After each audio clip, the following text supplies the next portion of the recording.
Hi loves, Allie Cody here. I am a certified holistic nutritionist and I'm also a certified fitness instructor and the founder of Avocado Alley, where we focus on healing through food and through faith.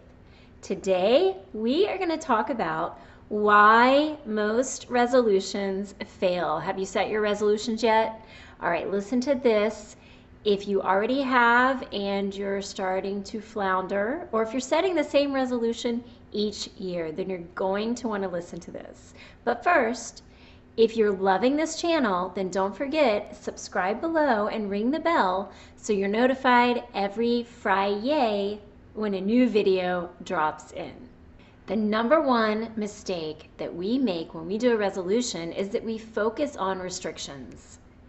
We focus on the physical aspect of doing something. And let's say your resolution is to not have any more refined sugar. Well, guess what? You're going to be craving sugar. It's not going to last because the very thing you're going to restrict yourself from is what you are going to be dying to have, right? It's true. I see it time and time again. So the thing we have to do to really be successful with our resolutions is change the way we think about something. What if we could get you in a situation where the very thought of refined sugar repulsed you? Now, how about that? You can see how that kind of resolution will stick. So the number one mistake is that we do not make mindset changes. We don't seek out a way to change how we think about something. The number two reason that resolutions fail is because we don't make them meaningful enough. Usually our resolutions have some sort of a lack of a life-changing effect. So let's say you want to lose 10 pounds. Well, that's great, right? But is it really going to change your life when you're put in a situation where you have some foods that you really want to eat and you think, well, it's not a big deal, or I'll do it tomorrow? That's what happens when our goals are not meaningful enough. However, if your goals are something bigger, maybe your goal is reducing your risk of chronic illness because you want to be around to see your kids, to see them get married, to see your grandkids get married, whatever the case may be. Or maybe you are just experiencing some pain and you're not as agile as you used to be. So your goal is to get in a situation where you can get up and down easier and you can be more active and not as restrictive. Now those are meaningful goals, right? The number three reason that our resolutions fail is because we need a roadmap. Now we've got a meaningful resolution, right? We've got something big, something that is life-changing. Well, where do you start? You need a roadmap so that you can take it step by step by step from someone who maybe has already been through the situation and can guide you along the way. And it is best to have a roadmap that is also customizable because we're each a little bit different. So we want to follow a template, but we might have some nuances and we need someone who's able to work with us through that. So we're not making excuses and throwing away the roadmap. We're keeping the roadmap there and we are making the changes necessary to still reach our goals. The fourth reason that our resolutions fail is there's no accountability.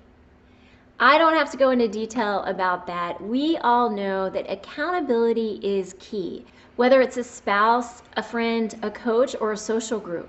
Without accountability, we will not be successful. It is another important component.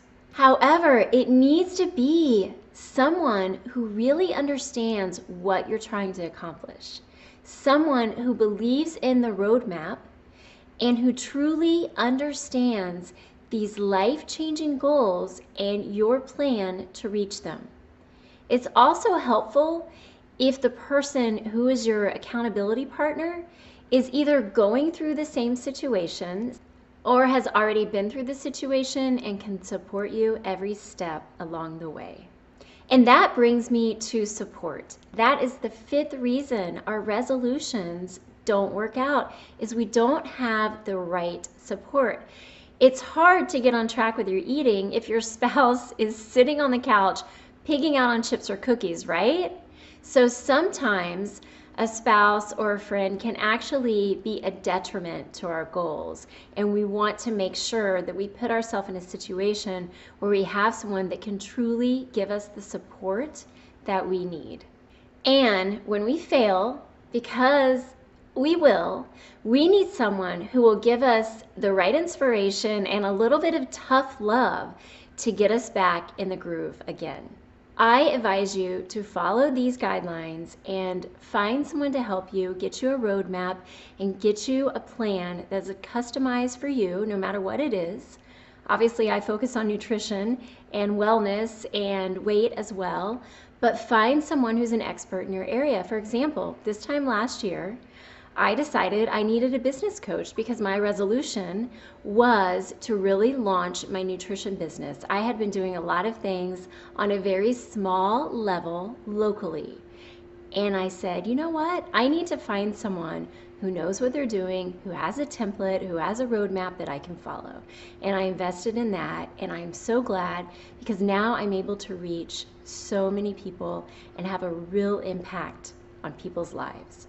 I hope this helps you guys. If you want more information about what I do, then just look in the description below, and I would love to talk to you. Either way, let's focus on long-term changes.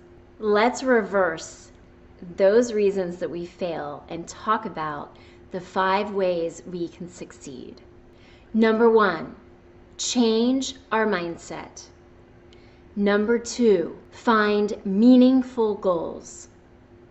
I'm talking life-changing goals. Number 3, find a roadmap to follow. Number 4, find someone, the right person, to hold you accountable. And number 5, the 5th reason that your resolution is going to succeed this year is you are going to find the right support.